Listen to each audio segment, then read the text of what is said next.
Los Angeles, California, the Mad Scientist Party Hour.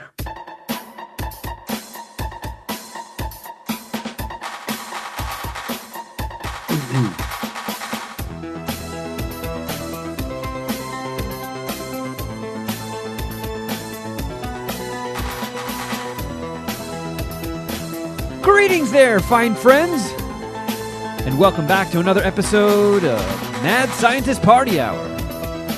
My name is Kevin Kraft, joined once again by a man who has divorced his pants and underwear and is currently in a gay marriage with beating his boner off.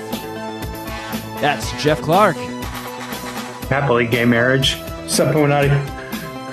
And transmitting to us from a Las Vegas chapel, the bearded booger-eating Elvis impersonator known as Shuddy Boy. Yo! Rah, rah. Yep, we made it. Shuddy and I survived the partying of Dominic's wedding. It was a lovely time had by all, but before we get into that, we touched on it briefly in the Easter egg, which you will hear eventually. There's been a lot of things happening in the world, a lot of things happening in the news that's dominating all the headlines. But the one thing that I really want to dig deeper on that really doesn't seem to be getting much traction at all is all this fucking alien shit that's been going on. And it actually came up as Carl and I were getting on a plane last night. She was like, "So, you've been seeing all this alien stuff?" And I was like, "Yeah." She's like, "Why is this not bigger?" And I was like, I really don't think anything will really sink in unless they hold some sort of congressional hearing and a fucking alien is just like walked in.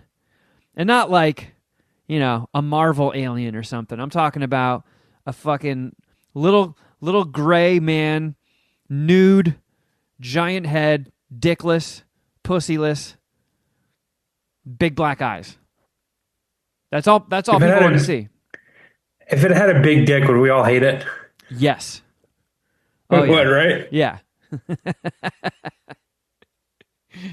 Everybody it would have to be disproportionately large. If the alien's 12 feet tall with a 8-inch cock, that's not that jealousy-inducing. But if he's a 3-foot alien with a 10-inch cock. Oh, yeah. Yeah. It's a fucking tripod. Yeah. They send tripods to Earth. Yeah. They have a hearing and Mitch McConnell starts jacking it off. Now, if you see here, look at how big this thing's dick is. It's war. God damn it, it's war. I honestly, I've been seeing so much alien shit over the years with calling in people from the Air Force and being like, yeah, I just saw some like Jetsons looking mobile just go like right by my jet. And then they show like a Game Boy quality video of it. And then nothing happens. And now there's this recent one. And Jeff, I know you keep a closer eye on this. Is it because you're worried about the dangers of space? Your biggest fear is, an asteroid hitting the Earth. That comes from outer space. Yeah. Aliens, if you take the Independence Day approach, or Mars Attacks, or a couple other alien movies, they are like living asteroids, just coming from outer space to wipe off all life from the face of the planet. The scariest thing I've ever heard about aliens in a movie was that point that Tom Skerritt made in Contact when they were going back and he was going back and forth with Jodie Foster.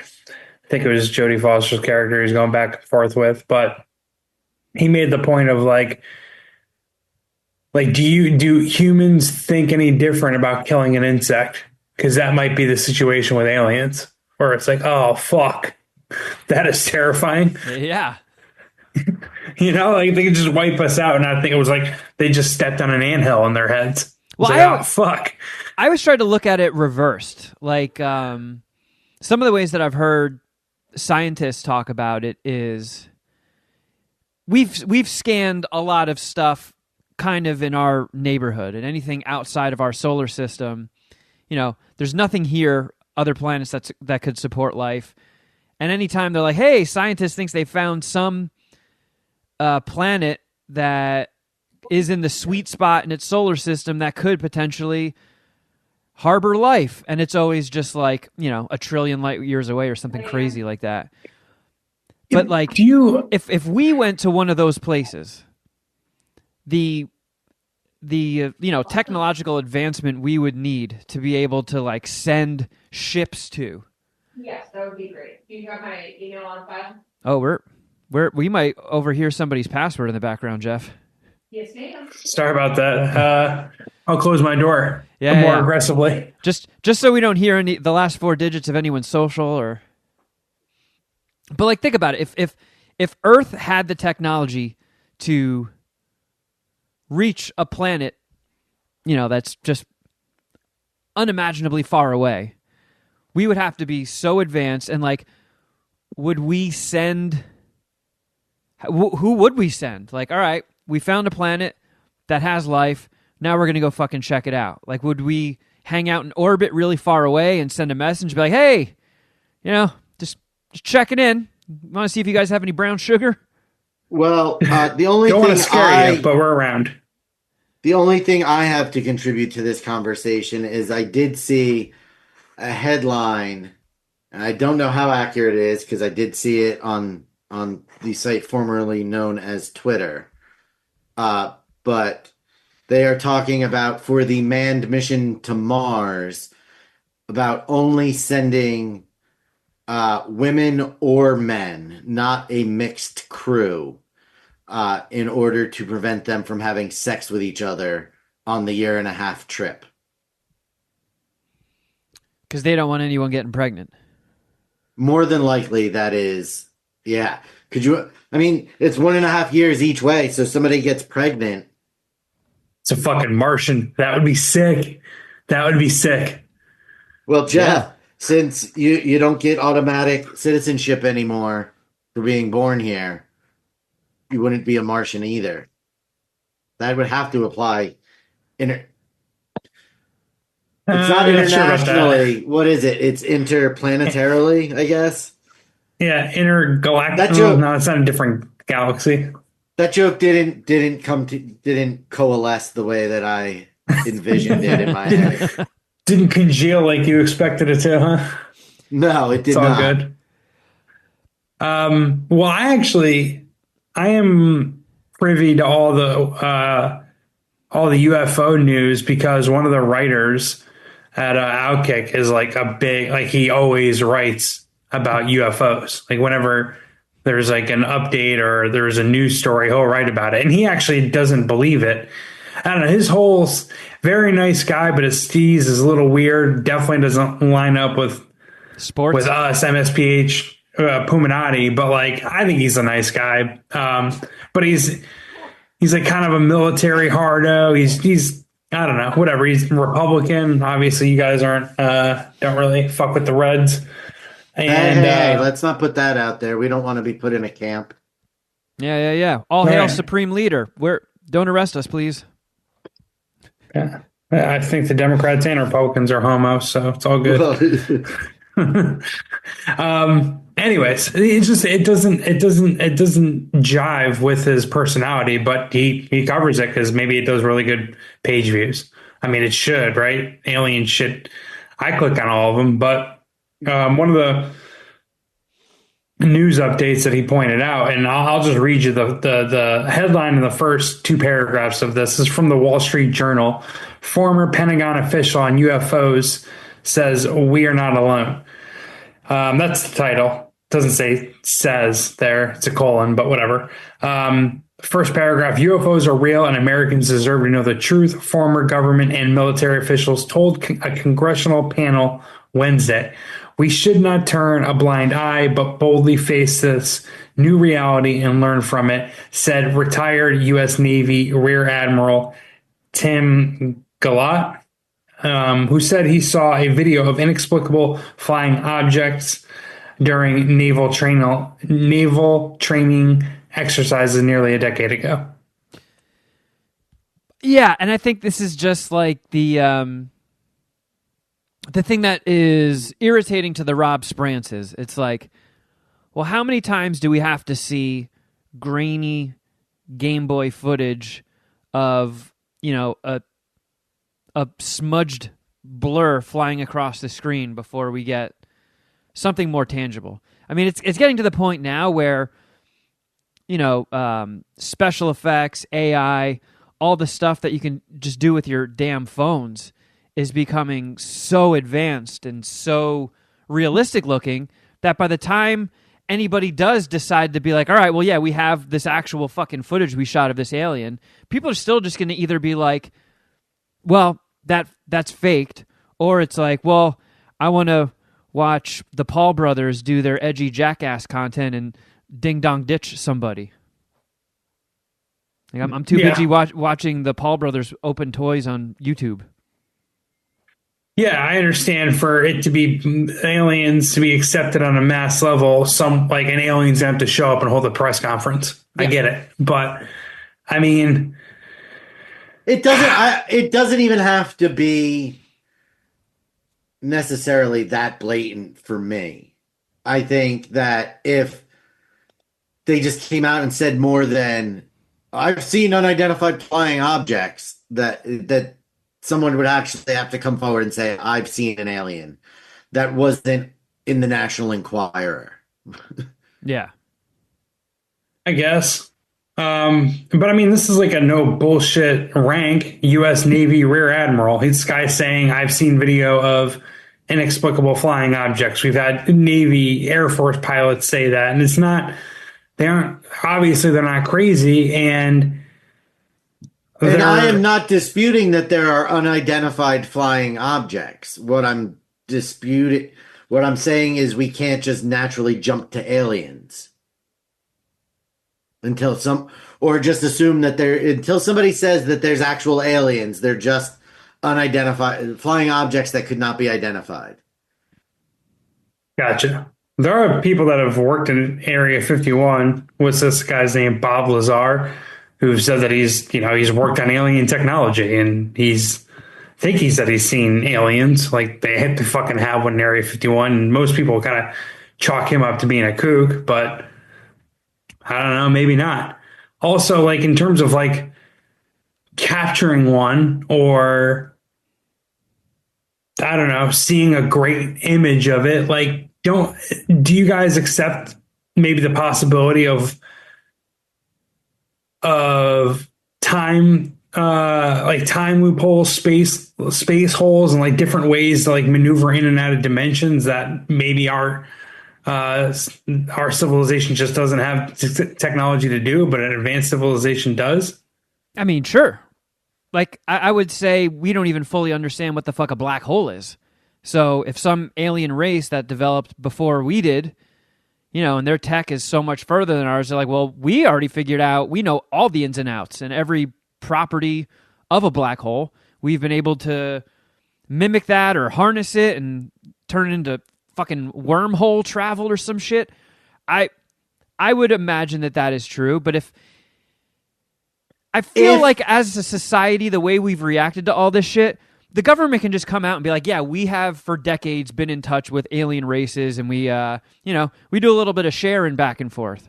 I think people will be like, all right, sick. All right, well, who's Tyson fighting now?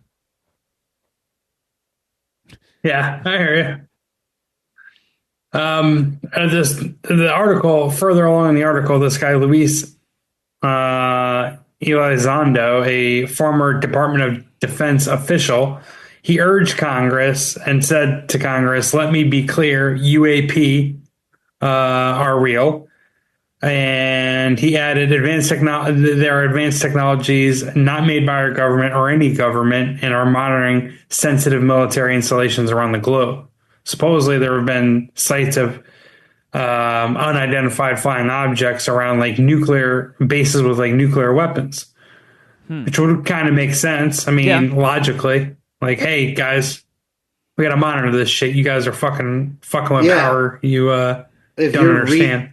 If you're making first contact and you're doing recon, or you're just keeping an eye on somebody, you're checking their military capabilities in case you have to.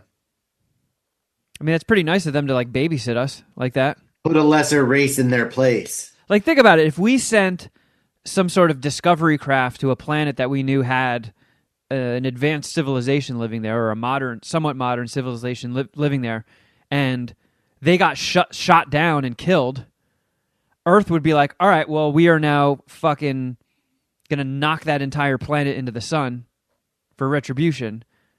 So if we shot down alien spacecrafts at Area 51 or some shit, you could potentially have an entire pissed off planet that has the tech to fly really far across the universe. Yeah, that'd be bad news, huh? But what about, didn't I also see some headlines about that fucking chick that gives out old fashions at Beetlejuice, that like she says they all come from the ocean? Lauren Bobart? Yeah. Oh, wow. She did say, I'll look it up. She did say that she thinks the government should spend resources to check for alien bases underwater, I believe is what it was. Well, she is the fucking government, doesn't she? Can't she just like be like, hey, they I was in the break room the other day and I was looking at all the pictures of this shit. It's real. There's aliens here. Like, just spill the beans. She thinks Americans are being kept in the dark about aliens. And yeah, it did throw out the idea of underwater alien bases. That'd be sick. I mean, how much of the ocean have we explored? Not much from what I've been led to believe. Yeah, like we can't get past a certain point, right? So that maybe, I mean, I don't think this is, I have no idea, but like maybe it's Lauren Bogart isn't tripping. Maybe she's right.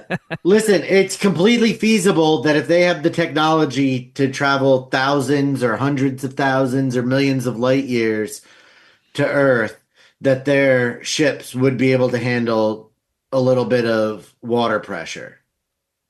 For sure. And I know by saying little bit, I'm being very reductive, but I'm sure like they would be able to have the technology to, if they were going to set up on Earth without being seen, that is the best place to do it.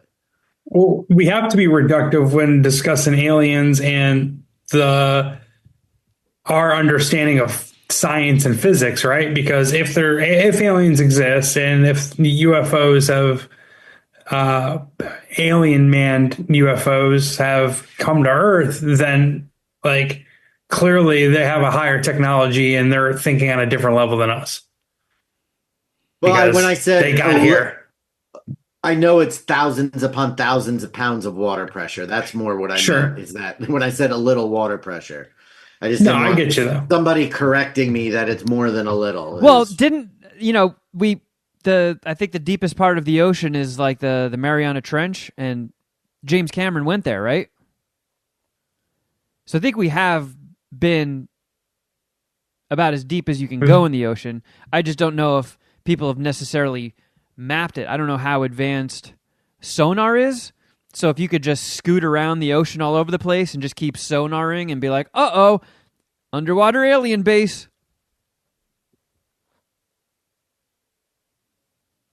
Yeah, it was 35,787 feet. I don't know. I think if aliens were underwater, James Cameron would have found them. Maybe he did, and he's keeping it a secret, and that's how he came up with the Avatar. Maybe script. He did, and he was replaced by a shapeshifter. Those damn shapeshifters. Damn it. Shuddy. I need to get on your level. Those fuckers are always one step ahead. So, yeah, absolutely. Well, man, I still have like a little bit of a remnants of a hangover from Don's wedding. Well, how are you feeling, Shuddy? Before we get to that, can we talk about the bad shit? Yes. So then I can get it out of the way, and then we don't end the episode talking about that. Yeah, I didn't know how you wanted to handle it, Shuddy. So I was just. You were gonna introduce me, and then I was gonna say, well, let's address the elephant in the room, but you needed to get Jeff's take on aliens first. So thanks for sidelining me in my moment of need. No, I'm Wow. kidding. That- Shuddy manages to stay on brand at all times. Kevin, you fucking piece of shit. Don't deflect. Actually, you're in um, worse shit than I am, Jeff. Oh no. Get him, Shuddy. for what? I don't know. Jeff has been nothing but a great friend to me. Been a model citizen. So as we discussed in September, Parker has been sick and has heart disease. Last week on Tuesday, I took him to the vet because his breathing got labored and he's been coughing a lot.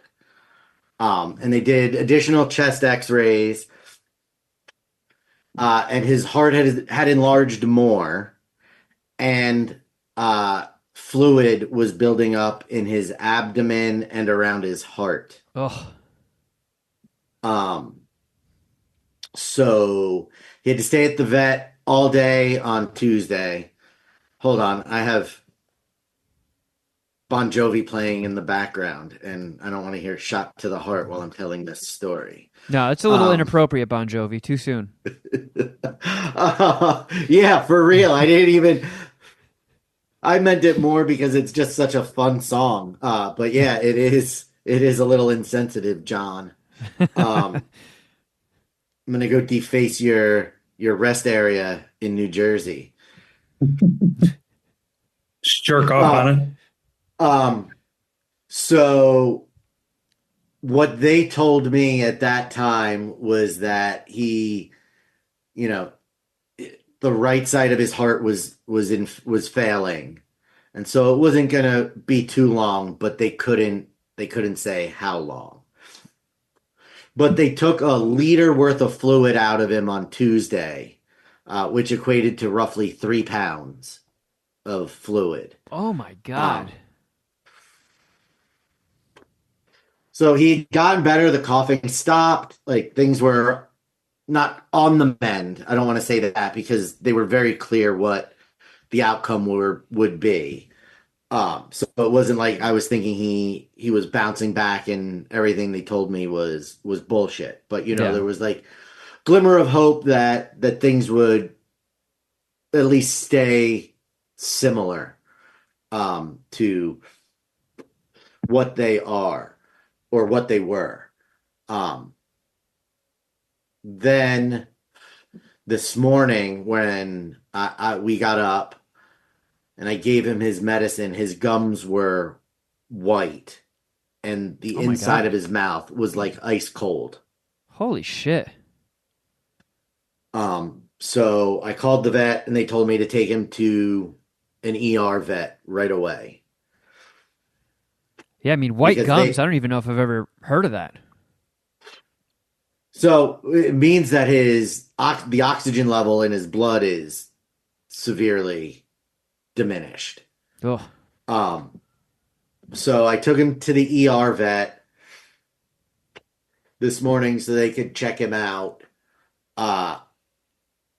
And the doctor came in and said, "Listen, it's not good. It's not. There's no, there's no happy ending to this. This is what we can do for him, and this is how much it will cost." And the estimate that they gave me was between $2,500 and $4,000. Fucking scumbags. To which it did. I was so shocked and taken aback that until it was too late, I didn't think that they want to charge $2,500 for almost the same exact thing that he had done last week at my normal vet for $700. Oh, geez. The only difference is, instead of it just being a couple of hours, they were either going to keep him all day, possibly into tomorrow, hook him up to oxygen, have a cardiologist see him, put in a catheter, all kinds of stuff. And my gut instinct was not to put him through this, not to to make him stay in the hospital, and possibly if it was going to happen, I didn't want it to happen in a hospital Yeah. away from us. Um, but I was like, listen, what, be conservative. Like, I'm not going to hold you accountable for any time frame you give me, but I'm trying to do a, pro and con of this. Like, if I spend this money, how much longer, on the conservative side is this going to get me with him? Yeah. Like, if it's going to buy me months, then fuck yeah, this is not even an option. But she looked me dead in the eye and she said, listen, I can't say for sure. It could be a couple of days. It could be a couple of weeks. It could be a couple of months, but based on where he is and his arrhythmia and that now both sides of his heart are failing, she's like, I wouldn't be surprised if you were back here in less than a week with him in worse shape than he is right now. Oh my God. Yeah, and at that point, it's just, you got, because I did that with, when Gizmo was on his way out. Like, I rushed him to an emergency vet, and he was like cold in my hand, not moving. And they got him.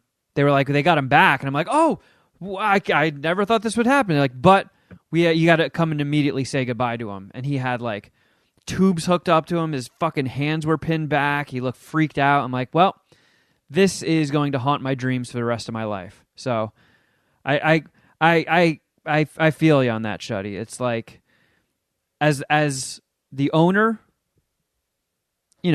pets are like family. So yeah, I mean, you it's want been every second you can get, but then it's just like, fuck. Well, how good are those seconds going to be for, and my buddy? That's where I'm having the difficulty right now. Is his breathing's labored, his heart rate's up, but he's still happy. He's still super affectionate. He's still eating and drinking normally. But she was very clear and very blunt with me that dogs that die from this don't have a heart attack and die. They drown from all the fluid building up. Oh, fuck, that's brutal. So it's not a situation where I can just have him here and he'll go peacefully. Yeah. And I haven't been able to bring myself to call the vet for hospice care, to have them come to the house to put him down. So that's where I'm at, is trying to get up the courage to do that. Yeah, and it's tough.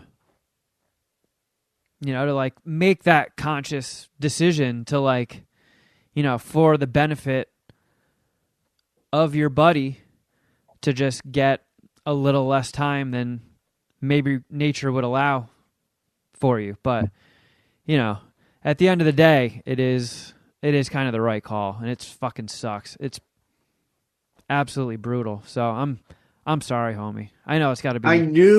I knew that it was going to be tough when this day came. But, when we first found it, again, I was given an estimate, but he said, listen, that's not a guarantee of 12 to 18 months. That's typically what it is, but it could be less, it could be more.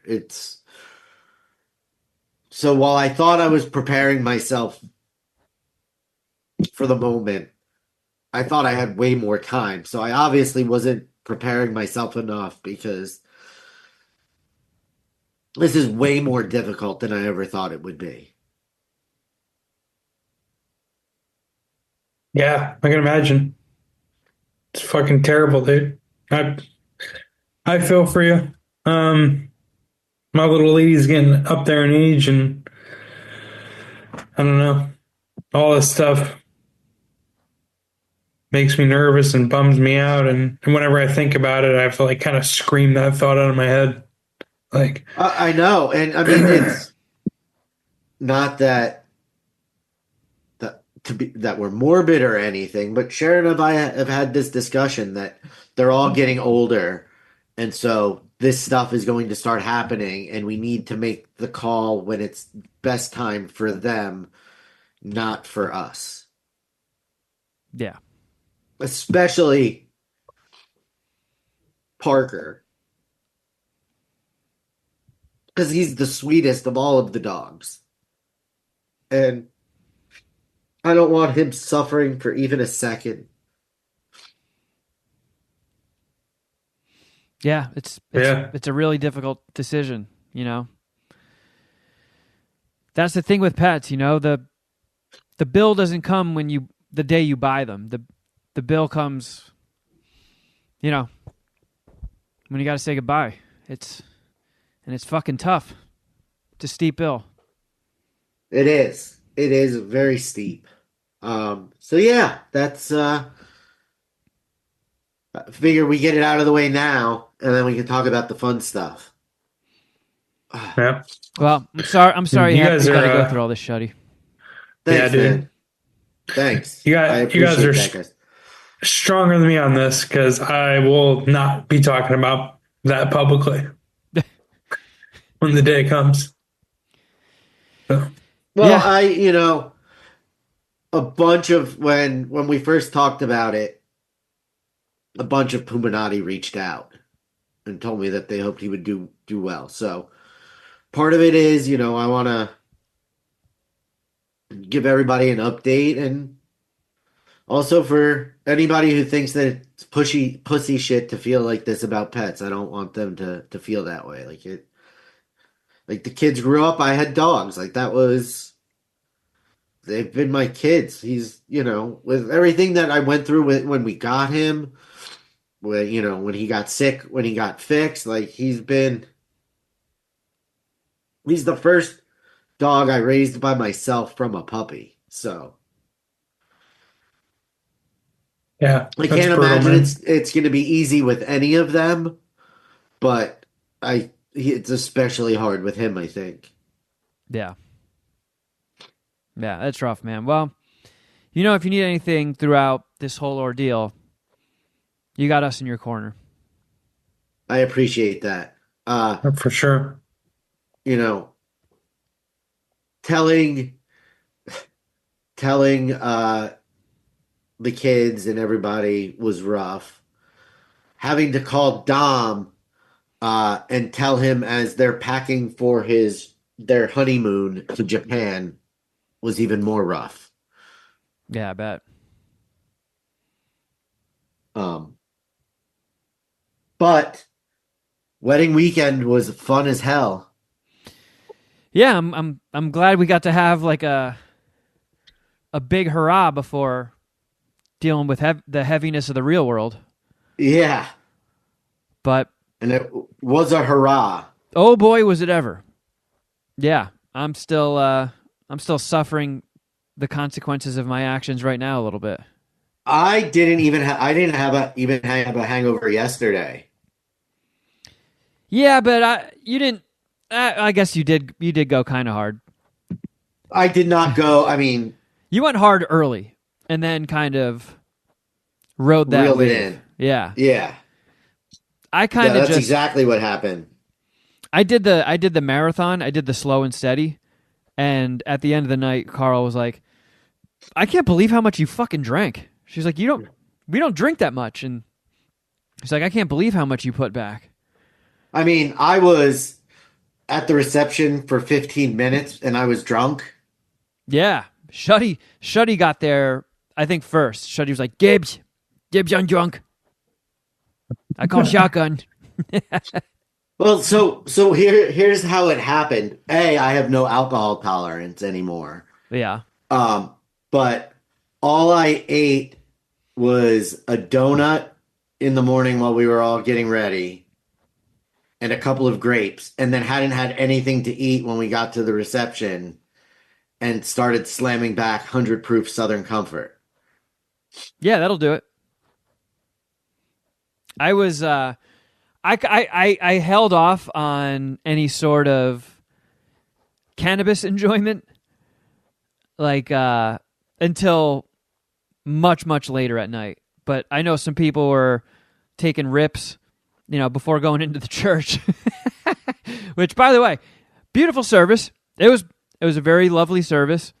I think it had been a long time since I was in a church too. I think the last time I was in a church was for my dad's funeral. So I was like, oh yeah, these things. I forgot all these like all the rituals that come with a Catholic mass. We forgot to ask Dom yesterday about why the photographer was late, Jeff. The photographer was late, so the wedding had to be delayed a half hour. Yeah, it was an early wedding. It was scheduled to start at 1:30, so we got there around like 10 after 1 because we had to drive there from my mom's place in Jersey. And, everybody's sitting down waiting for things to start. The priest comes up and he's like, well, the wedding's getting bumped. It's going to be a little bit of a delay.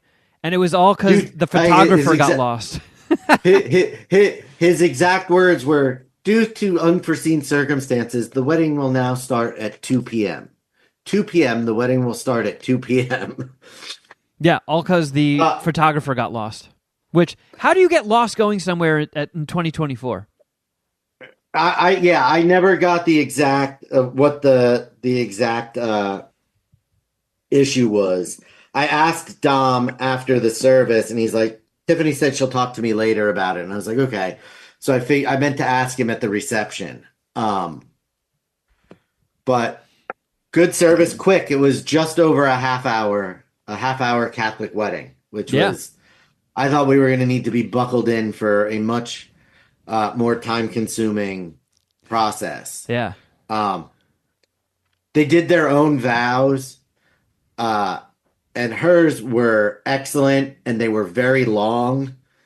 Not very long, but they were like, it was long. Dom pulled out a Post-it note from his back pocket that had 4 very heartfelt sentences on it. But were they good? They were good. They were good, but Dom should have gone first. Yeah, it was just it was short, sweet, to the point. Like, it got across how much he loved her and how happy he was. But hers was a speech. Yeah, and it was like prose. It was beautifully written. It was a very wonderful speech. And then I'm like, I see Dom fishing for his piece of paper. I'm like, oh boy, what 311 lyric is going to be his rebuttal? Whoa! But no, it was very sweet. It was very nice. And since Shuddy was the best man, before things kicked off, he kept like coming out from one of the back rooms in the church, and I was trying to be like, dude, you got to fucking pocket some of that church wine. I was supposed to be locked in that room with Dominic. From what we were told at the rehearsal dinners, I was supposed to stay in that room with him, but I was so fucking antsy that I had all the nerves for Dom because he was cool as a cucumber. Like, I kept telling everybody, Dom is eerily calm right now. Like, I don't know, like, something bad might happen. Dom is so calm. Like, it's is all he not usually calm? I mean, he's very regimented. Like, we got an itinerary for the day. And so I thought, like, the half-hour delay was going to cause him a little bit of distress. But he was just like, okay, she's not here. We can't start. Okay, we can't do it. Whatever. But I was antsy, so I had to go mingle with everybody because I couldn't sit still. And then, once listen to Monsignor Bad Dick. I could not stop laughing at that. Like, I was looking at the pamphlet, and it was like, the pastor, the priest, or whatever, Monsignor Bad Dick, Baddick, and I pointed out to Carl, and she started laughing, and then he came out, and he was like, "Hello, everybody, I am Monsignor Baddick," and I elbowed Carl, and I'm like, man, he rushed through that part. Baddick. Trying to make Bad Dick one syllable. Baddick. Yeah. But yeah, there was like a gap between the wedding and the reception, so Shuddy had to go off and take a bunch of pictures, and we were just like, all right, well, we'll use this time to go check into the hotel. And our hotel room right when we walked in, it was like getting in like a 1980s New York City cab. It smelled like the last people that slept in there were like a cab driver and a wet dog. It was a double fist punch to both nostrils of just BO and wet dog. And then I thought it might just be our room, but then Mark Rooster was like, did anybody else's room seem kind of funky? And we were like, yes. It smelled like an anus. But none of you said anything from what I gathered yesterday at brunch. No, because I don't know. We were kind of up against the clock on things, and I was just like, all right, maybe I'll just complain about it in retrospect and see if they'll give me somewhat of a refund or maybe a credit or some shit. And I just forgot about all of it. It was. I feel like that the time just like flew. That whole day was done in a blink of an eye, because the reception went from like 4 to 9, so it was 5 hours. That went in the blink of an eye, and then a lot of people went back to the hotel we were staying at, and we drank at the hotel bar for a few hours. That went by in the blink of an eye. I was like, Jesus Christ, that was a blink and you miss it kind of thing. Because I think I drank. I think I had 4 gin and tonics, 6 or 7 of those shots, the specialty shots from like the couple menu. The green tea shots. Yeah.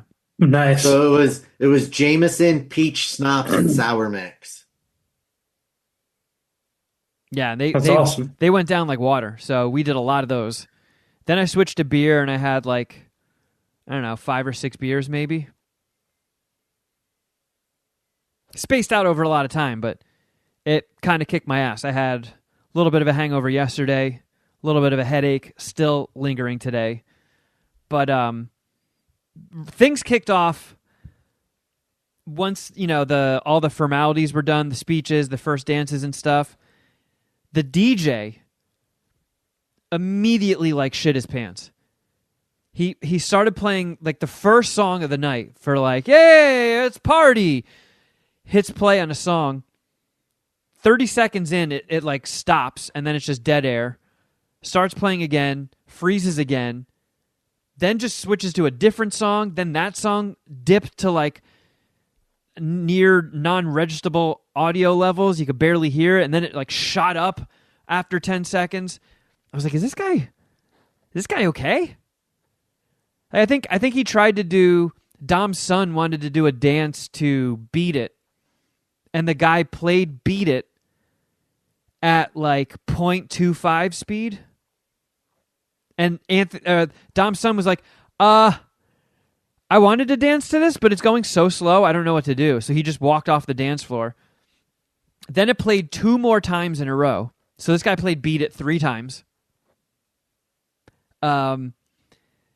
Tried to, then a wedding first for me and for pretty much everybody I've talked to, there was karaoke at the reception. So the DJ stopped playing songs and then just started doing karaoke's. Okay. So Is that a that Dom request? Oh, yeah. is 100% a Dom request, because what the part that Kevin left out is the DJ for their wedding was the karaoke DJ from the bowling alley bar that Dom goes to. Nice. So, And Cara was even asking me, like, leading up to this, she's like, do you think there'll be karaoke? And I'm like, yeah, I think there will. They're a big karaoke couple. I would be very surprised if they did not want to do karaoke at their wedding. But we were both just like, yeah, but I don't think people do karaoke at weddings. But not this time. we did.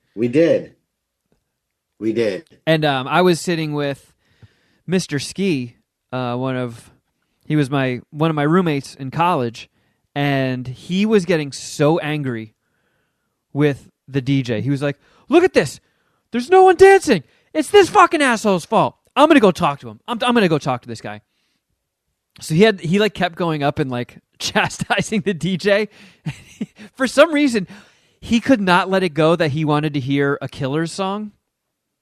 And then he would like come back and we'd be drinking more, and he's like, he's not even playing the Killers. Can you believe this? Finally, towards the end of the night, he plays a Killers song, and he's like, oh, Out of all the songs he picks, this one. Like, I honestly thought I was gonna have to run up and just like hold Tom back from fighting the DJ. Let's see what else went down. Oh, so speaking of Dom's son, who made Billy Bubbleguts, which I'm sure everybody has heard. He should have performed that. That would have been epic. It would have been epic, but the way he ethered Kevin. Well, Jesus, Shuddy, don't spoiler alert it. Sorry, cut that out. Mark it down. Cut it out. I talked about it after the bachelor party.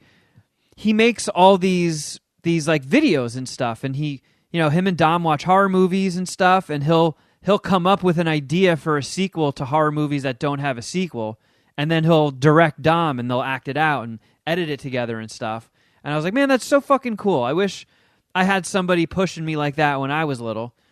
And I know Dom told him that I made a movie, so I was like, you know what, I want to give Anthony some words of encouragement, because when I was growing up, I wanted to be a creative. I was always doing like making videos with my friends and skits, but like my family didn't know how to encourage me and sort of guide me, because none of them were really creatives. So I was like, I want to try and plant that seed in his head, so he sees this through and spends his childhood while his imagination is just like firing on all cylinders. Take advantage of it. Just keep making stuff over and over and over. You're going to get better. You're going to get better. So I said that to him. I'm like, your dad was showing me the movies you made. They're really, really good. Billy Bubbleguts was super funny, and I was just like, just keep doing it. You're very lucky that you have a dad that's this supportive. So every day, just keep making things. Just keep creating as much as you can. Stick with it. Study it. You can look on YouTube and learn a lot about how to film things and ways to get shots. And just like, you're very, very creative. And I hope you go to film Billy school. Bubbleguts to make it out of the hood. Yeah. I was like, you are very talented. You have a very bright career ahead of you, but you have to keep working at it and you have to keep doing it. And he looks up at me and he goes, my dad told me one time you set your head on fire. And it had just kind of walked away. Yeah, I was like, all right, well, I tried. Yeah, that's the stuff you need to do. Just film it. I wanted to give him the pep talk that I never had, and he's just like, aren't you that jerk off that set his head on fire? Peace.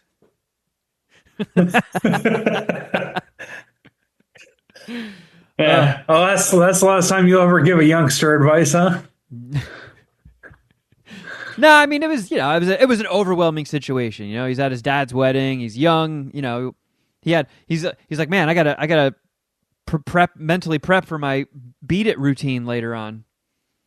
And here's this fucking guy who set his hair on fire. Yeah, coming over here talking to him. I was just like, man, I just want to give this kid the pep talk that I never had. And he's just like, oh yeah, you're that jerk off. But it was a really excellent weekend. Wedding was wonderful. Reception was wonderful.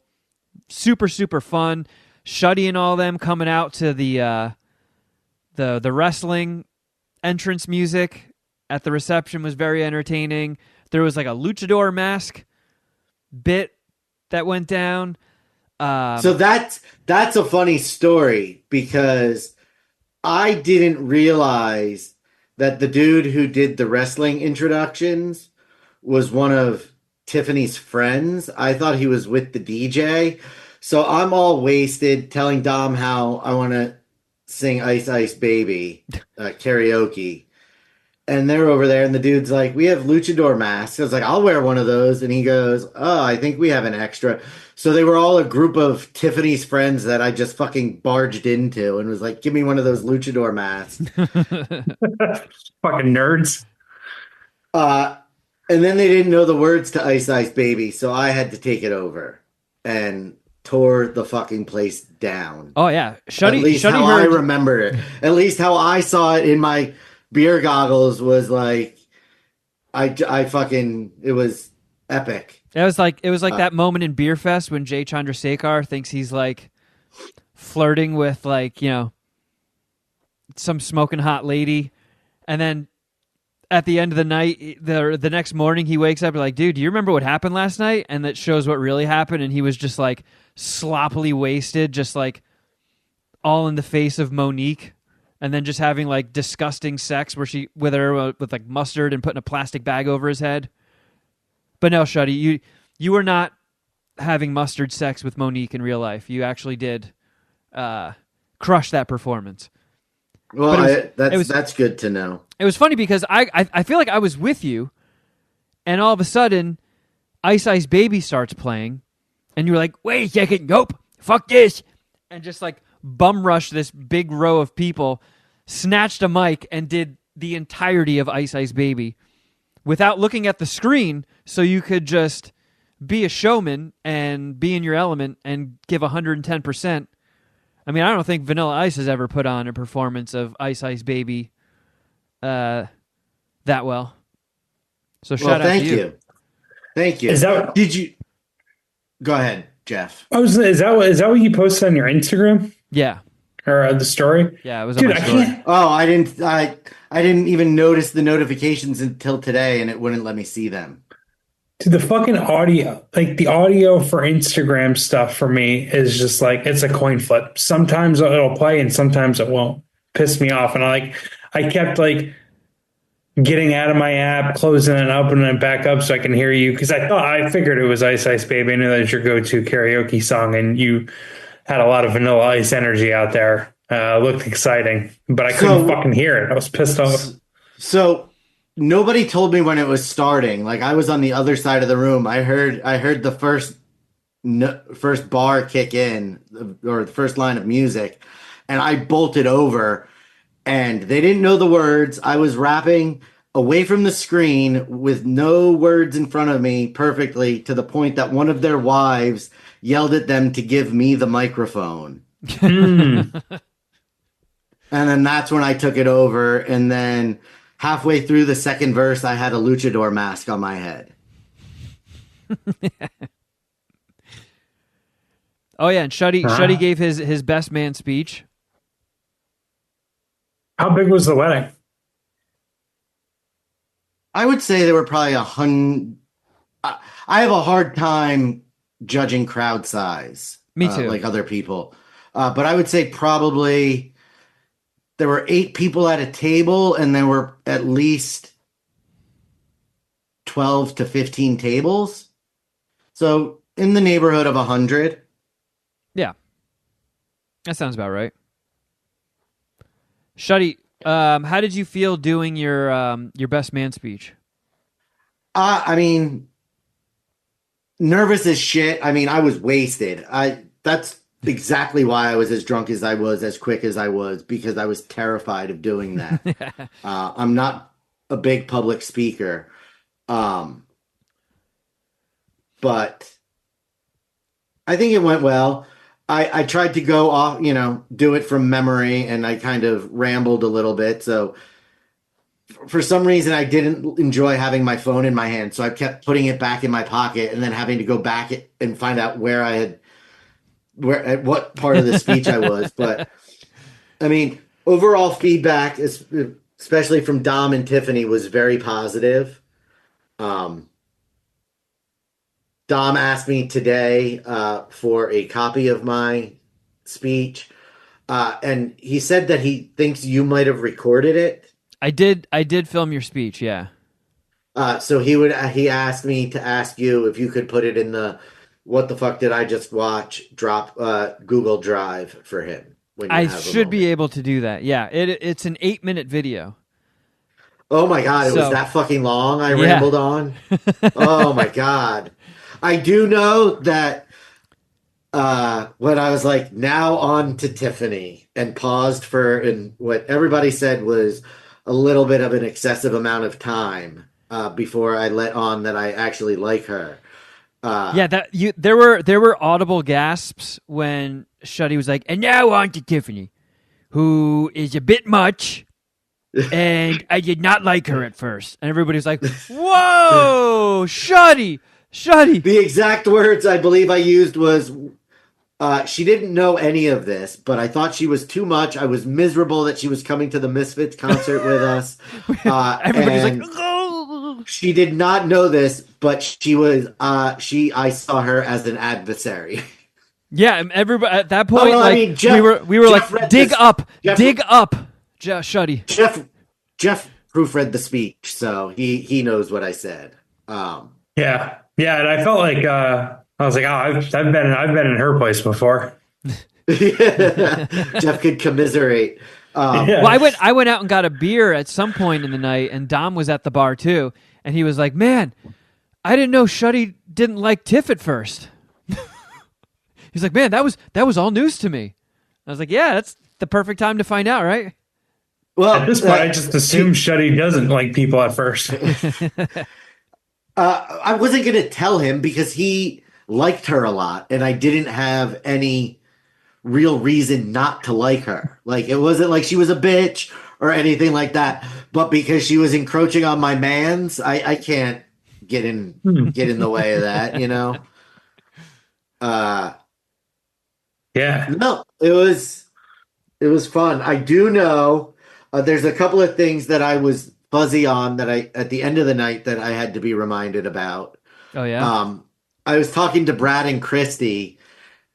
Dom reminded me this yesterday at brunch because he asked who he gave it to. But I'm standing there with our friends Brad and Christy talking about the boxing and stuff. And Dom comes over and goes, "Does anybody want this? We already have it." And it's Jenga. No idea where fucking Jenga came from. And Brad and Christy, who are married, both kind of like recoiled away, like, not us. So I ended up getting stuck with Jenga. The game? Why is that a bad thing? It's not a bad thing, but where the fuck it came from at the wedding. Oh, so you woke up with a Jenga, and you're like, "How did this get in my ass?" Well, no, I got in the car yesterday morning, and I was like, "Oh yeah, the Jenga. Oh yeah." But I also Was it a table Jenga or like one of those big ones at bars? No, it's a regular size Jenga. But also at the end of the night, I found the cookie plates. Cookie plates. Yeah, there were plates of cookies out by the exit. Oh. And there were missed those. to-go boxes. This at the reception? Yeah, at the reception. Fuck, how did I miss cookies? The to-go box was this big square, like this size, when you look, 8.5 by 11. Yeah. And I just fucking filled it with cookies and was shoving them in my mouth while we were leaving. Oh my God. So, I didn't get any. Again, Text me a cookie. Yeah. So yesterday morning, again, I woke up and I was like, what the fuck are those cookies? Oh, I remember doing that now. Like, I didn't even bring them in the house when I got home Saturday night. Like, I just came in, changed, and went to bed. Oh my God, I forgot. There was this part. So during karaoke, this dude got up and did a System of a Down song. And it was, it was, I don't consider System of a Down heavy or anything. It was just after listening to wedding music all night. And then, a rock song. I was just like, oh, this is fun. And the guy put 110% into it. So we all just went to the dance floor and were, supportively rocking out for this guy. I believe, was that... I think Dom's cousin's fiance. That's what I was going to say, Yeah. Tammy's fiance. He was wasted. Good. He was full on wasted. And then... I didn't talk to him, but he seemed cool as shit. I didn't talk to him at the wedding, but I have talked to him before. He's very nice. But like he was like, him and Tammy were both, Tammy was really drunk. She fell leaving the reception when she was saying goodbye to each. But like he got off the stage from doing System of a Down and was just covered in sweat. Like he was like sweating through. I believe it. Because it was hot as balls in there. It was. And I was wasted at that point. So I was just like, at the end of that song, when it gets like really heavy, it just ends on like a very heavy note. I just like, I started doing a windmill and I was like, 30 seconds into the windmill, I'm like, this is bad. Like if anytime I try to do a windmill at like a concert or something, if I'm doing it for like 2 seconds, I'm dizzy. And like, I'm wasted right now. So when I stop swinging my head around, this is going to be rough. And it was one of the dizziest moments of my life. Like I fell over and landed on Tom, and he had to hold me up. And I was like, oh, I'm going to barf right here on the dance floor. I'm going to fucking yak. But it took a while for my brain to recalibrate and reset. But I came this close to puking all over the place during System of a Down just because I did a fucking stupid windmill with my head. But that was fun. That got everybody was kind of just like jumping around and headbanging and shit. I mean, I usually at every wedding, regardless of how little or much I drink, I'm not on the dance floor. I'm not a dance floor guy. And I got a slow dance in with Carl, and then I saw everybody out there kind of, dancing together and having fun. I was like, well, I can't sit on the sidelines for this. I'll get my drunk ass over there. I'm like, I'm drunk. I'll fucking dance fine. I can dance. I can do wedding dancing. And then like I got a few moves in and I'm like, nope, no. I hope nobody's paying attention to me. Because if anybody watches me for more than like 2 seconds, it's like, I don't know, like Steve Buscemi. He's ruining rhythm. I think you could study my dance moves on repeat and never find one instance of rhythm. Kind of like pie. Like it'll just keep going on without there ever being a pattern, without ever there being a rhythm. That is me dancing. It is fucking straight up embarrassing. I am just a living, breathing, walking stereotype of the whitest dude ever. Zero chance of any rhythm whatsoever.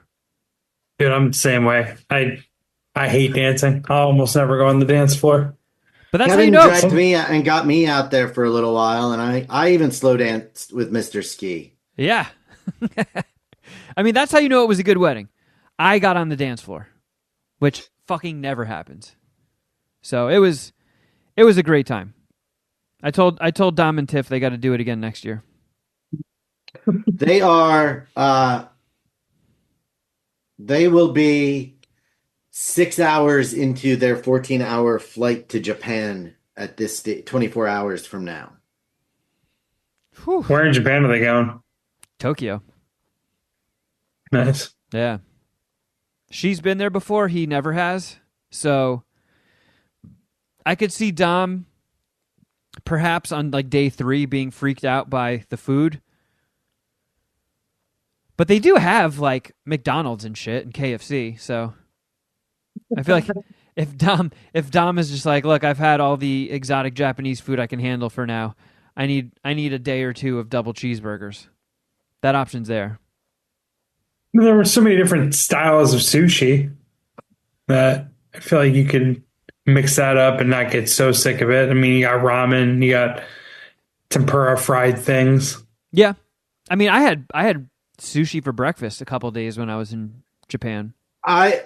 My thing, I think the language barrier is going to be the most frustrating thing for him. It's not that bad.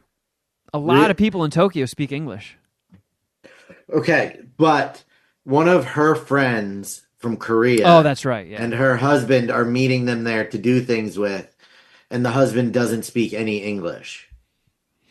Yeah, Dom told me his plan is to talk into his phone and do Google Translate. Well, because initially when he told me this story, he said, oh, I'm just going to learn Korean so I can have conversations with him. Well, I mean, you can do stuff like check this out. Where is the bathroom? I have to poop so bad I might make a mess in my pants. In Korean. Hold on. 화장실이 어디야? 나똥이 너무 심해서 바지가 엉망이 될지도 몰라. Boom. Yeah, dude, I saw this in 90 Day Fiance the other day. Some guy was getting his fiance's parents to speak through their phone or through his phone. It would translate it, and then he could reply, and it would give it in Indonesian. He was married to an Indonesian lady. I mean, I've seen advertisements for it. I don't know how accurate they are or if they're even efficient, but they make this thing, it's almost like a lanyard. You just wear it around, hit a button, and you just walk around speaking English, and then it just translates it through a speaker into whatever language you need it to be. That feels like a 1980s sci-fi movie thing. It does. It doesn't feel real. Is that if that's a real thing, that's fucking awesome. That's where technology should be nowadays. It should. Yeah. I mean, wouldn't that technically be considered AI? Possibly. That is a one AI I could get behind. Translate what I'm saying for them in their language. Do that. I want that technology. I think being multilingual is one of the cooler, underrated skills that someone could have. Yeah, I agree. I'm jealous of people that can speak Spanish and English. So I didn't want to see a second of it. I was like, I will hear the results afterwards and then promptly not give a fuck. But what was your guys' experience with Mike Tyson fighting one of the Paul brothers? So the one thing I did not like was how much time there was between the fights, how much they stretched everything out. I didn't catch all of the fight card. I got back from the rehearsal dinner towards the end of the second to last fight. See, I'm surprised. Third to last fight. I'm surprised that anybody even gave a shit because, you know, I've never watched any of this jerk off fights. But when I used to work for the Ella show, you know, I kept hearing, you know, I would hear the discussions after this guy. I know there's two Paul brothers. One of them's Logan. The other one's like Jake or Joe or John or something. But like Jake. From what I've heard in the recaps of every one of these is like it's all bullshit. Like no one really tries. They're all kind of just like taking like 20% jabs at each other and then just like skipping around the ring for the whole thing. And it seems like that happens every single time and people are like, "Yeah, I can't wait for this fight." And then they did the same fucking thing, right? Well, from what part of the thing with this was that there were actual championship bouts on the undercard. Okay. Yeah, the undercard. There were actual legitimate fights. Like the fight before Jake Paul and Mike Tyson's fight was a female championship fight. Like there was a co-main event. And then before that was a welterweight championship, Jeff? I think I missed that one. I had it on one of my TVs the whole time. I watched the first one, actually at Legends, the first fight. And then we relocated to my place because at Legends, like I had more TV options at my apartment than at Legends, and Legends has got a fucking million TVs because they pretty much just showed the Mike Tyson Jake Paul fight. And I was like, I want to get some basketball going here. This fight card, A, I don't know a lot of the fighters, and B, it kind of sucks. But the women's fight, the lightweight women's fight between Katie Taylor and Amanda Serrano before the Jake Paul Mike Tyson fight was legitimately a great fight. It was fucking sick. The Barrios versus Ramos welterweight title fight was also really good. That was one that, from what I gather, started off real slow, but by the time I had turned it on, it was a slugfest. The championship rounds, they really went hard. That Serrano Taylor fight was crazy. Yeah. And there was two belts on the line. The fight that you just mentioned, Barrios versus Ramos, and then Taylor Serrano, were both title fights. But it was an orthodox fighter against a southpaw fighter, and they both kept leaning in with their heads, and Katie Taylor just kept hitting fucking Serrano right below the eye. Oh, I did see. It was just this. massive gaping wound. Yeah, I saw some pictures afterwards of someone with just like a fucking hustler. Like her eyelid? Yeah, it was like a hustler centerfold vagina on someone's eyebrow. Yeah, that was Amanda Serrano. Yeah, I thought whatchamacallit, a lot of the headbutting was like incidental, like they both kind of leaned into each other, but I thought that Taylor chick was like leading with her head a bunch of times. And the fucking Amanda Serrano's trainer, they interviewed him in between rounds, and he was like, "This is fucking bullshit." Like, I've never heard anyone be like that honest, like during a game or like a fight or anything. Like, this is bullshit. She's leading with her head. Like this ref sucks. He needs to be doing something. He's not doing shit. And to the ref's credit, he ended up deducting her a point, and she still won and retained her belt. I'm pretty sure the crowd booed. Like it was a good fight. It really was. But I thought the other one won, and it looked like she had more damage done to her because she had that gross cut above her eye. But it was because of a headbutt. It wasn't damage done by a punch. So that shouldn't have counted against her, even though it's hard to like not see it, you know what I mean? Or like, not pay attention to it. I don't understand how Katie Taylor won that fight. She got the shit beat out of her, in my opinion. She got hit with 107 more punches than Amanda Serrano got hit with. So how Katie Taylor won with a margin that big and having a point deducted is I don't understand. Yeah, it made no sense to me. And Erica, Bill's brother, was hanging out with us, and she doesn't really watch boxing. And whenever they mention the judges, she's like, "Why don't they put like a camera on them or give more information about the judges?" Like, well, because they rig things, and they don't want those names getting out there. Pretty much, like I don't know, like. She's like, "Oh, why don't we know more about the judges?" Like, let's, because people. Well, they announced their names. It's the issue of boxing for 120 years, 130 years, really. And then the Jake Paul Mike Tyson fight was a bit of a letdown. I saw everybody. That's putting it lightly. Yeah, I saw everybody complaining, and it's like, what did you guys expect? This is like every time I see one of those YouTubers box somebody, everybody's just like, what a fucking jip. This was fucking boring. And then the next bout they get, everybody's like, yay! And it's like, how fucking short are your memories? You just got burned by one. And the one before that, and the one before that. Why are you still like cheering for these things? I do have to slightly correct you on Jake Paul himself.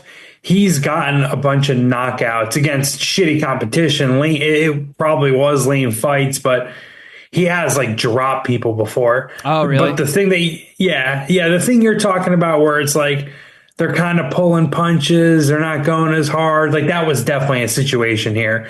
And like I wrote about it that morning, and like the whole fight was like sketchy. Just about every boxing match I've ever seen has 3-minute rounds. This had 2-minute rounds, and I think that was because I think Tyson wanted that so he could fight more rounds. And they also most boxing gloves are 10-ounce gloves, and they use 14-ounce gloves to kind of prevent the damage being done. But didn't this happen with like who's the fucking I can't the super rich guy who like hits women? Boxer. I guess that doesn't narrow Mayweather. it. Yeah. That guy. Wasn't his fight with one of the YouTubers just like it was with his brother Logan. It was with Logan Paul. I can't. Oh yeah, that was probably a joke. I didn't even see that one, even though I love Floyd. Yeah, that one was. I haven't watched any of the Paul brother fights until this one. I can't keep either of those douchebags apart, but I just figured Logan is the wrestler. He's now in the WWE. That does not help me. And Jake I just figured is the one anybody who's trying to be a pro boxer. I kind of just figured everybody was over these YouTuber fights because they always get fucking gypped by like a bullshit fake fight. Well, I mean, Tyson was putting out training videos, and he looked he looked strong. He looked like this was going to be an actual fight. But my thing with it from the beginning is what nobody gains anything from this fight. Like Logan Paul or Jake Paul knocks out Mike Tyson. Mike Tyson loses because he got knocked out, and Jake Paul loses because he beat the shit out of a 58-year-old man. Yeah. And there's no way that Jake Paul is going to let Mike Tyson beat him, because that would end everything for him to get beat by a 58-year-old. Yeah. Right? But Like, they, so there's no. they made millions of dollars. That's what it was. But you can see, that's what like, they gained out of it. you could tell that somebody. Not, I shouldn't say you can tell. I shouldn't say it that definitively. But rounds 1 and 2, Mike Tyson came out like a fucking monster and was swinging, and then he started to get tired, and then he started chewing on his glove during the fight, like he was preventing himself from like trying to calm himself down. Like he was like Yeah, chewing. he bites his glove. That's always been kind of a tick he's had in the ring, but it was like he pretty much had it. He was biting his glove the whole fight essentially in this one. Yeah, instead of it being like an occasional thing, like it was constant. Yeah, it was like a fucking binky. And then by round 5, he was out of gas. I was like, ooh, I recognize that from when I do several rounds of sparring and my legs are just dead. Like there's nothing in the punches. He's glued to the mat. And then at that point, Jake Paul just did not. Jake Paul had to pull punches or he would have fucking murdered Mike Tyson. My unprofessional opinion. Yeah, I mean, I agree. At least he didn't knock him out and stoop down to that level. But that guy's whole career is a fucking joke, and it pisses me off because I do like boxing. And he completely diminishes the sport, and he uses fame and the promotion from this fight to say stuff like I want to fight Canelo. I'm challenging Canelo. And it's like, what, dude? Canelo Alvarez would fucking murder you. Like, I want so badly one of these, like, Canelo Alvarez or fucking, or Terrence Crawford to just take the big payday and lay his ass out. Do it. Because people will buy it. People are like, oh shit, Jake Paul gets a real fight. Like, and I mean, Canelo Alvarez is the biggest draw in sports, possibly, definitely in boxing. So, like, if he took the fight, the money would be there, and he would fucking lay him out. And that's what I want to see. I don't know. I don't consume a lot of the Paul brothers content, and I don't want to come off like a hater. You know, whatever, they get their money, good for them. But every time I see them, they just come off as fucking douchebags, and no one seems to like them, or they don't have a good reputation, and I was really, I was put off by the whole thing. But then at the end, when they're doing the post-fight interview in the ring, Mike Tyson like kind of made a joke or said something to Logan Paul, who was in the ring, like, yeah, I'll fight you next. And Logan's reply was, Mike, I'd fucking kill you. And just the tone that he had, it's like, dude, I wish someone would fucking get to you. I wish someone would hurt you. Like, you're such a bitch to have that kind of fucking tone and just lack of respect for a fucking legend. Like, I wrote about this in my in the preview that I did for it, but like, I got that Mike Tyson autograph thing. Shout out to Marshall Festus. Mike Tyson's one of my favorite athletes ever. Like, one of my earliest memories is my mom throwing Mike Tyson parties. Mike Tyson's first fights were in upstate New York. Like he's big everywhere, but he was like a fucking god in upstate New York and in the capital region. And, yeah, Jake Paul gets a pretty good gate himself, but like, the reason people tuned in, the reason it was on Netflix, because the baddest man on the planet fought, right? That was fucking Mike Tyson. Yeah, and didn't he get half of the payday that the Paul brother got? I hope not. Maybe. I didn't even read that. Isn't Jake Paul co-owner of the promotion that put on the fight? Yeah. So, So yeah, he probably did get half. Yeah, that's a good call, but but it was still like $20 million. It's a Mike Tyson fucking fight. Like there are people in sports media currently that are like there's never been anything like a Mike Tyson fight in Las Vegas. Like the energy in the city, in the arena, just like the fucking excitement that followed Mike Tyson. There's never been anything like it in sports. And I mean, that's why the event went on Netflix and why it was as talked about as it was, even though most people thought it was a joke. Yeah. And everybody, I mean, most of the people that I talked to hope that Tyson would win. Oh yeah, everyone was rooting for Tyson. I think Jake Paul got booed when he came out, and all of AT&T Stadium erupted in cheers when Mike Tyson came out. Some highlights though, Netflix, like the stream was awful. That's not a highlight. People kept complaining about it and like they were bitching about it in Outkick Slack. I had no issues with the stream ever. Like, and I watched it on like 3 different TVs. It froze so frequently on me that I'd have to back out and restart it and wait for it to buffer. So I missed good chunks of the women's fight. And then the stream would get blurry. Like it would just, Netflix, I don't think was prepared for the draw that it was, which makes me nervous for the NFL games on Christmas. Oh yeah, everyone keeps talking about that. Like the NFL ain't putting up with that shit. You better get your stream right. They'll pull everything next year. Like, but the mics went out on Jerry Jones while he was babbling on incoherently. Then Michael Irvin was fucked up beyond belief on stage, saying how Deion Sanders was going to be coach of the Dallas Cowboys next season. If he had anything to say about it, him and Jerry were going to talk about it afterwards. And then Shaquille O'Neal was also fucking wasted.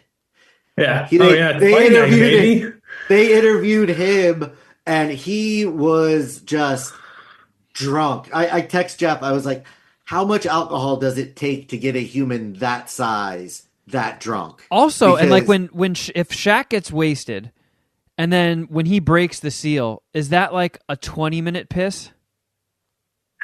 It's like when you see an elephant at the zoo peeing. Yeah. It just goes on and on and on, and it's got like 150 PSI. Yeah, because I imagine his penis is like the size of my leg. And his bladder, when, bursting at the seams with, the breaking the seal first drunk pee, is probably the size of my entire midsection.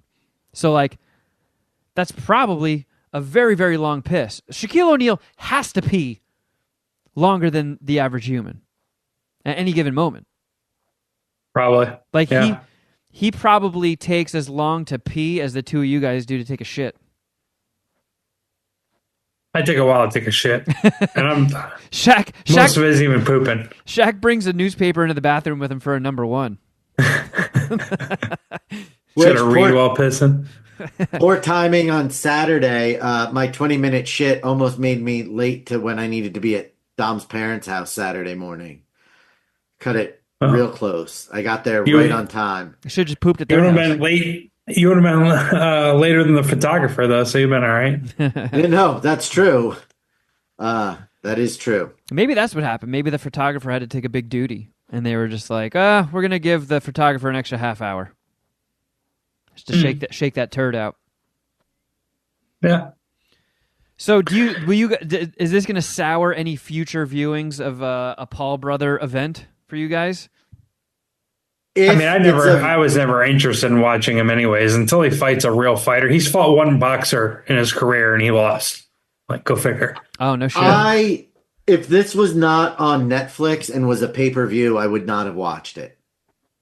I get that impression. Because, I mean, literally everybody, every fucking social media that I opened, it was all anybody was talking about. And I'm like, I'm on Facebook, seeing people that I've known for decades. I'm like, since when do you give a flying fuck about boxing? Really? You're going to watch this? I don't know. I Carl and I just watched The Mechanic while the fight was happening. We were watching Netflix, but just a Statham movie. Where were you?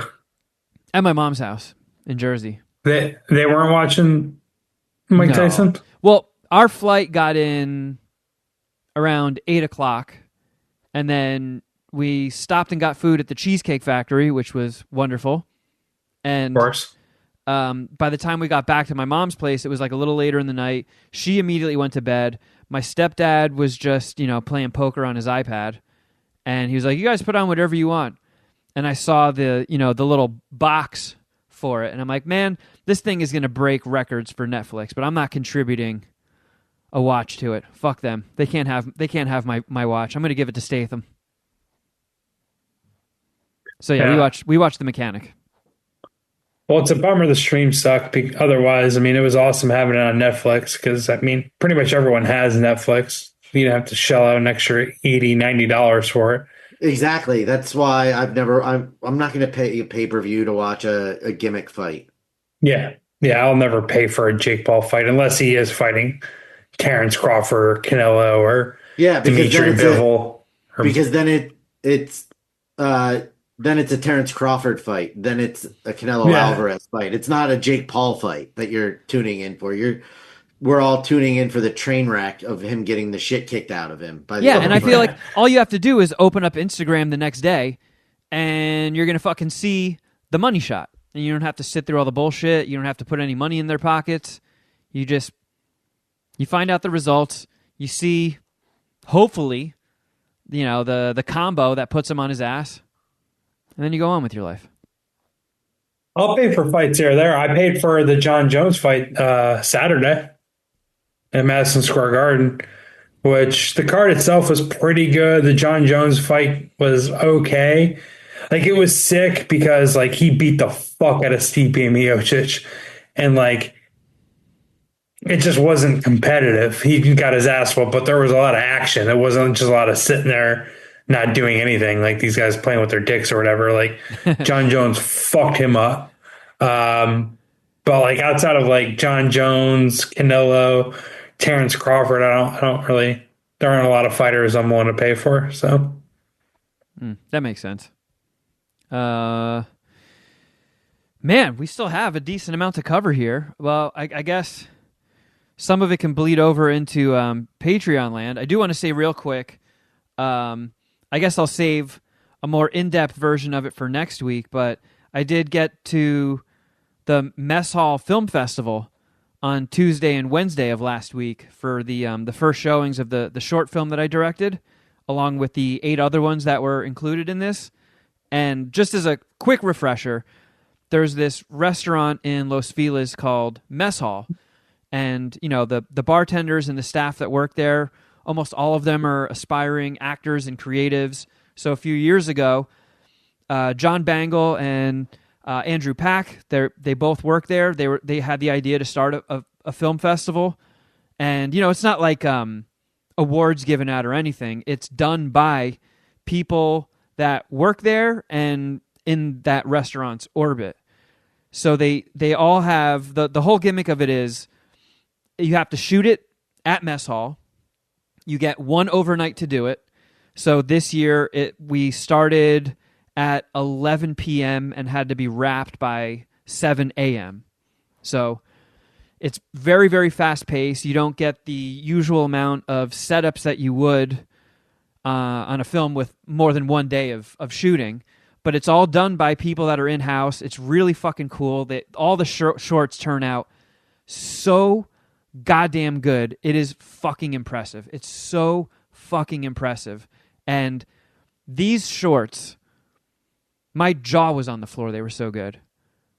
I could not believe how much people were able to pull off with no budget, everyone working for free. You get essentially 8 hours to shoot it, and they were incredible. It was wild. So there's a showing tonight, which by the time people hear this, it'll be too late. But if anybody in LA wants to go, it's free. They do recommend using the Resi app to make a reservation at Mess Hall. The screenings are, the next one that's obviously not tonight is Wednesday, November 20th, and they all start at 6 p.m. So if you're planning on going, I would suggest getting there early and getting some food, because the food there is pretty amazing. It used to be the Brown Derby, which is like a legendary Los Angeles eatery. So the food there is amazing. Go to Mess Hall, get yourself a nice dinner, and then at 6 o'clock, the shorts start. There's 9 of them. They show them all in a row. It's about an hour and 15 minutes. You get to see the one that I directed. My buddy Kay, who you guys met at the premiere, he did one that my friend Andy wrote, and it turned out fucking amazing. So, again, SoCal people, November 20th, Wednesday, starts at 6. December 2nd, which is a Monday, and December 4th, which is a Wednesday. Those are the next 3 showings. Those are the last ones. It starts at 6, and you can either show up and it'll be standing room, or you can make a reservation through the Resi app. But check it out, Mess Hall Film Festival. Everybody worked super fucking hard on these, and you got to see how they turned out. They're so goddamn good. Just about every single one of them is a comedy. There were a couple that were a little horror, had a little bit of horror worked into them, but they were also still very funny. What was like the average length of each short film?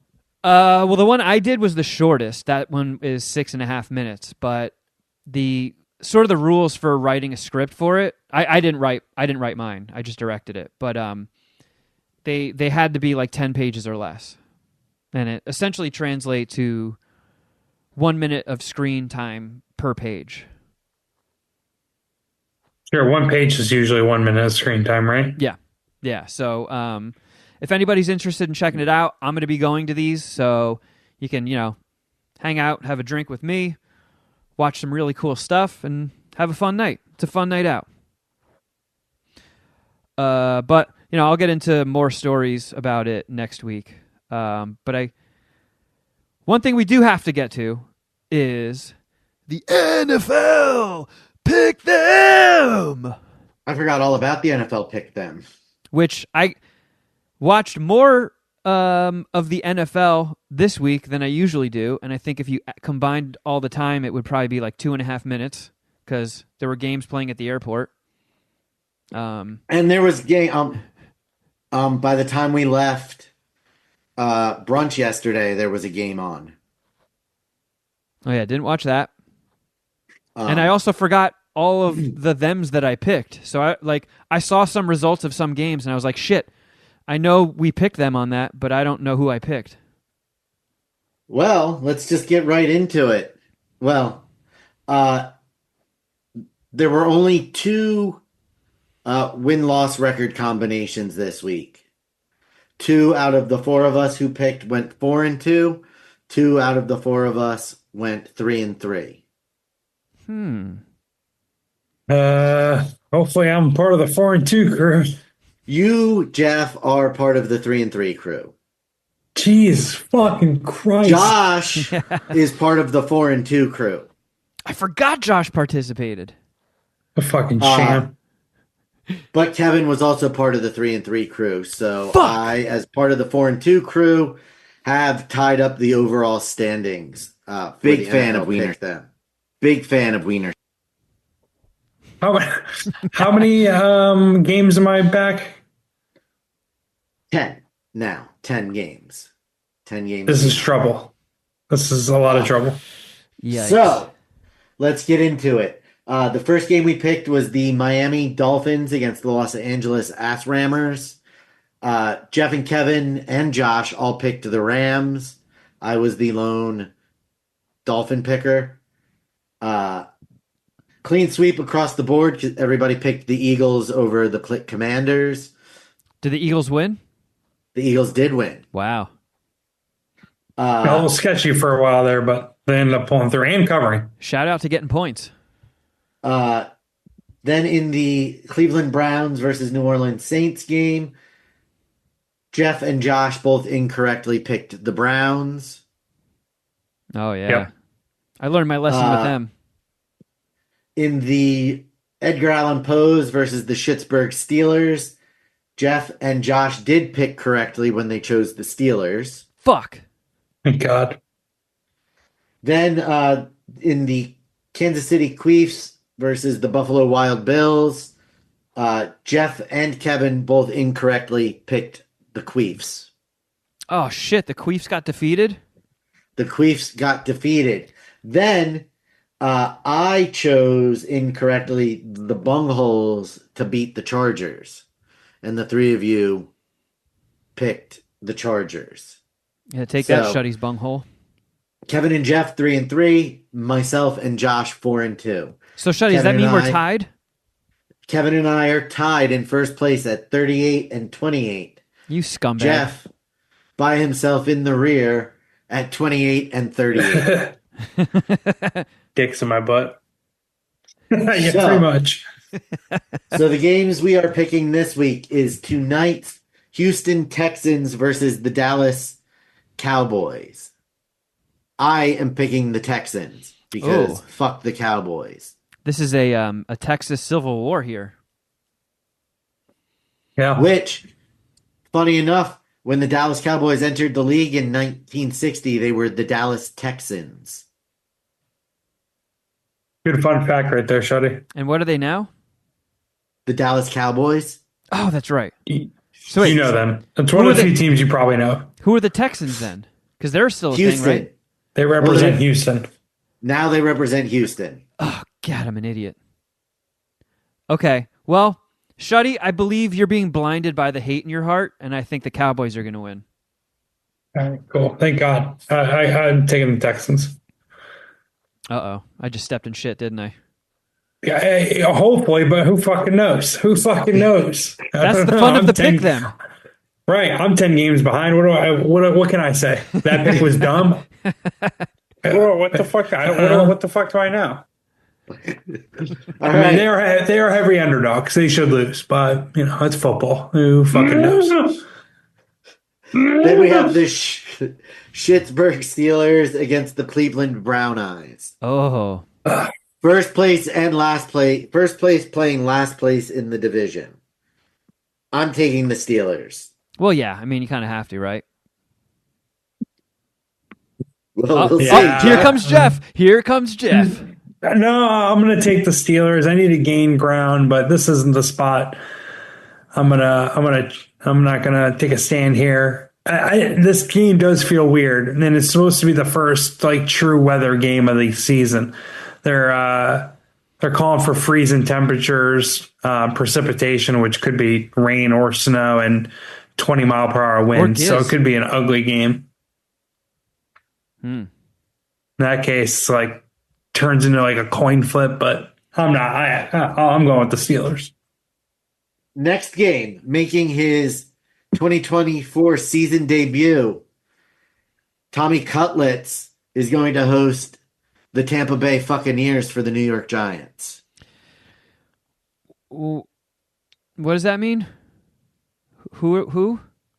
They benched Daniel Jones, the quarterback, and they're starting Tommy DeVito, Tommy Cutlets. You know who he is from last year. He's that cool dude that lives with his mom, and he's like, hey, you don't like it? You eat a fucking bagel out of my ace.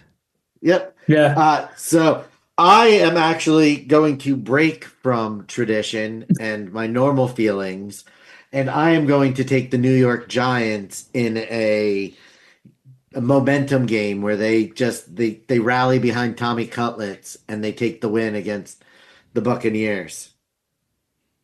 Jeff doesn't like that take because that's what he was going to do. That's what I was going to order. It feels like you could be right, but I got to gain ground. I'm stabbing the fucking Giants right in the back. Did you want to take the Giants in this game? I'll change to the Buccaneers. Not really. I don't because here's my fear. Tommy Cutlets is actually the third string quarterback. We benched the first string quarterback and then played the third string quarterback, skipping over the second string quarterback because it seems like we really want to lose. It seems like that. Oh my goodness. We're okay with losing, which, I mean, from a roster building standpoint, I'm okay with it because then, first pick, we'll get the best quarterback available. So, Well, I think I'll take the Giants to lose. I'm going Bucks. I'm going to take the Giants to win because I think Chicken Cutlets is really going to impress you guys. I think he's going to fucking drop down and shove some raviolis up some assholes. Tommy Cutlets is going to do the same thing to the Giants this season that he did last season and play just well enough to get them out of a high draft pick.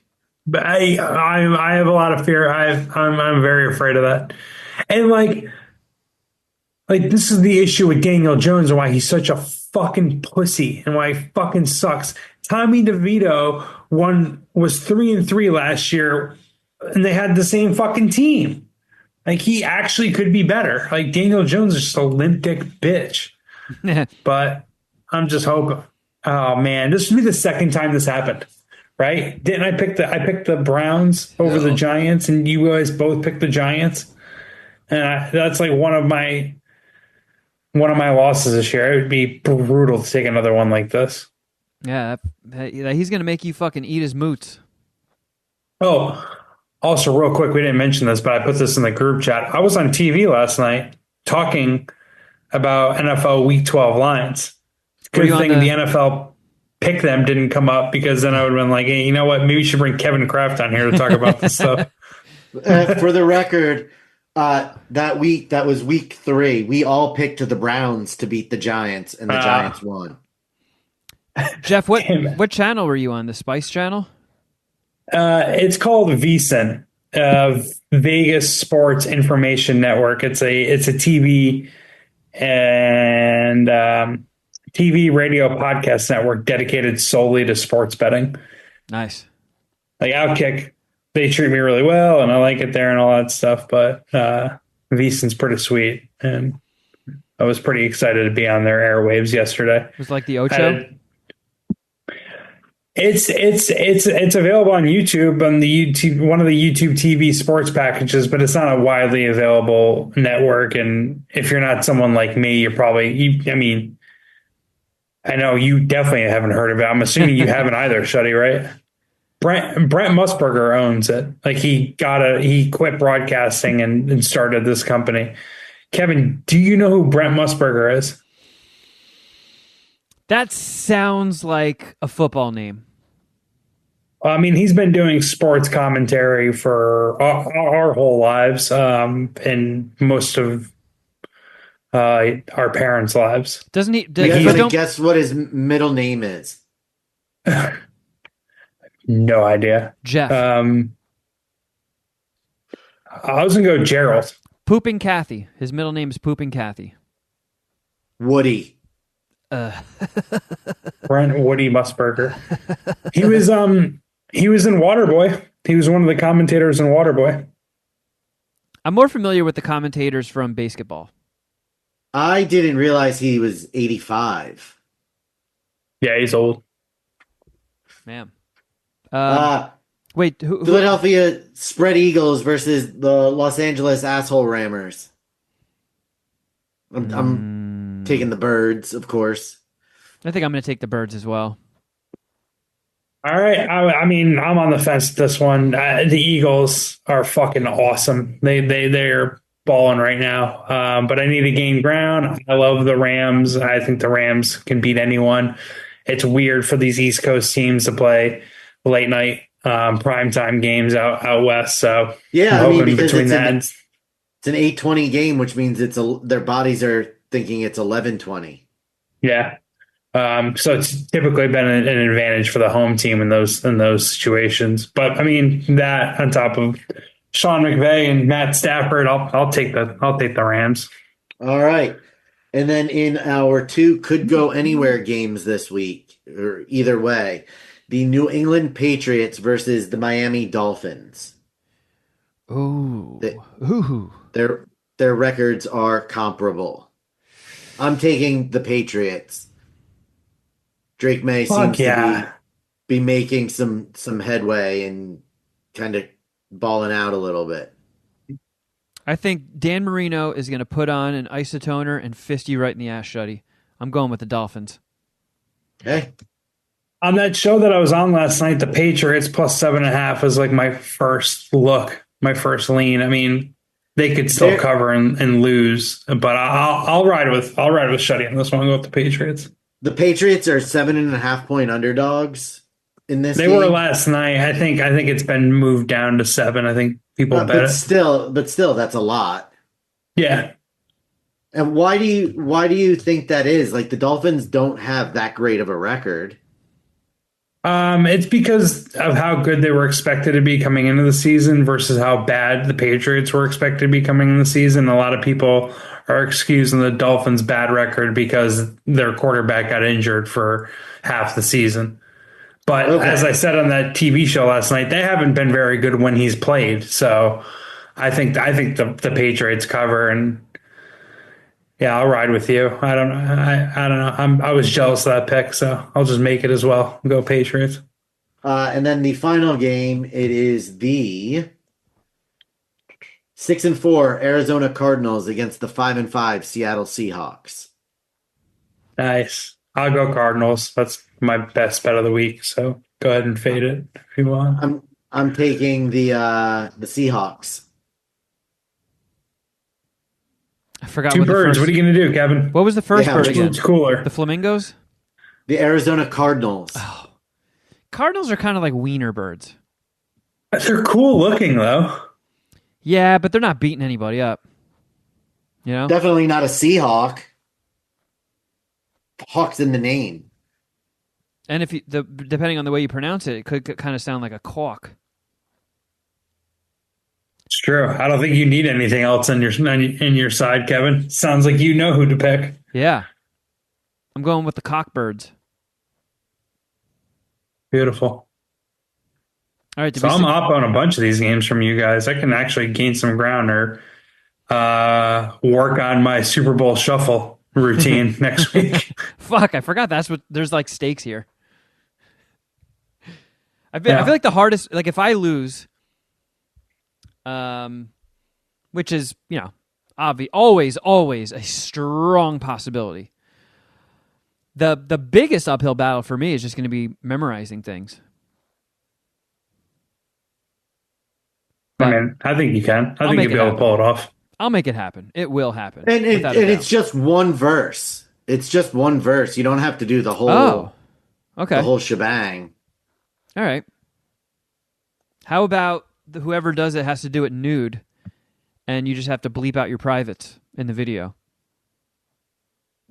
Oh, that was another one of the things from the Tyson Paul fight that we forgot to discuss. Yeah, Mike Tyson's anus.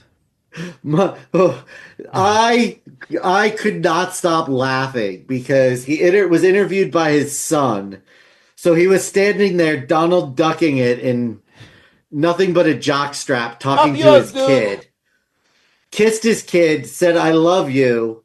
And then he really walked away like an old man, not giving a fuck that he had no pants on. Just fucking walked away. And you could, the cameraman, panicked immediately because as soon as his ass came fully in frame, the camera shot up to from his lower back up. It was, it was fantastic. I was just like, can't believe that happened. How the fuck did the cameraman not know that he was pantsless prior to him walking away?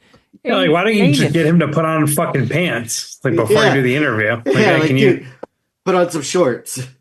Oops, or I a forgot towel. my pants. Yeah, there's like 50 million people watching this. You put your pants on, dude. Oh, right up your ass. Well, I'm glad I missed it. But one thing you do not want to miss is all the exclusive content happening behind the paywall at patreon.com/Mad Scientist Party Hour. It is the lifeblood of MSPH, and if one episode a week just isn't cutting it for you, I highly suggest you check it out and subscribe. All the amazing stuff we are cranking out there is just waiting for you. And if you have a lot of time to kill, you're not a big podcast listener, but you listen to us, holy shit, there is about 7 years worth of content all available for you. So check it out, patreon.com/Mad Scientist Party Hour. It keeps us in business, and you get all this added wonderful stuff on top of it. All of this. all of this, we show our penis on the $10 tier. In fact, we all twist them together like the fuses of a firecracker. Once a month, we secretly meet up and we twist the heads of our dicks together. As Jeff mentioned, you can also listen to Outkick Bets with Jeff Clark. Damn right. NFL Week 12 coming up. Back-to-back winning weeks. I'll be a disappointing 3-2 each time, but heading in the right direction. Hopefully I can get some momentum both in the NFL pick them and in the NFL season-long contest I'm on. But listen to Outkick Bets for my best picks for NFL Week 12. Yeah, check it out. You can also follow us on Instagram. I'm at Kevin Kraft. At Shuddy Boy. At Jeffro Records. And at MSPH Podcast. And at John Cooper Movie. Speaking of, if you would like to get your hands on one of these beautiful posters for the second coming of John Cooper, it's 24 by 36, standard movie poster size. It is wonderful. And I'll sign one for you. You just have to go to etsy.com/shop/John Cooper Movie if you want to get it for a loved one in your life, a fellow Puminati. This is the time to put those orders in because I'm going to be going back to the East Coast for longer than I usually do to accommodate Carl's schedule. We have to go out there a little earlier than I normally would, and I got to stay there to see everybody for Christmas. So if you want one as a gift, this is the time to make your move. Etsy.com/shop/John Cooper Movie, baby. Check it out. Sorry, Shuddy, what were you saying? It's the holiday season, so get them for the loved ones in your life. Yeah. As presents. And also go over to I'mAllGone.com for the Mad Scientist Party Hour merch store. Hell yeah. Get your hands on a P-shirt or a pootie or a... I know we didn't have poozie? A poozie. Yep, there are poozies. Now, we should clear out that a poozie is not like a rubber fuckable Shuddy Boy ass. It is a koozie. And it's not made out of poo. It just has a poo design on it. Yeah, it just has the all-seeing poo on it.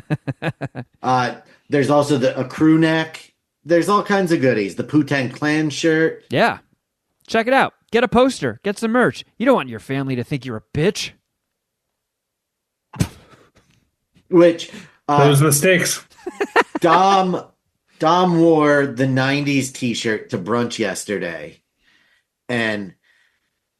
yeah, Carl thought that was adorable.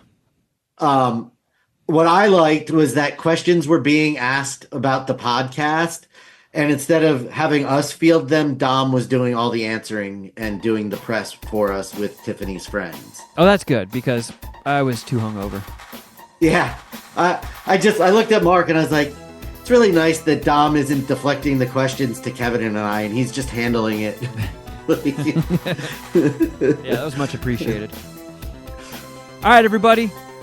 Check us out, patreon.com/Mad Scientist Party Hour for more.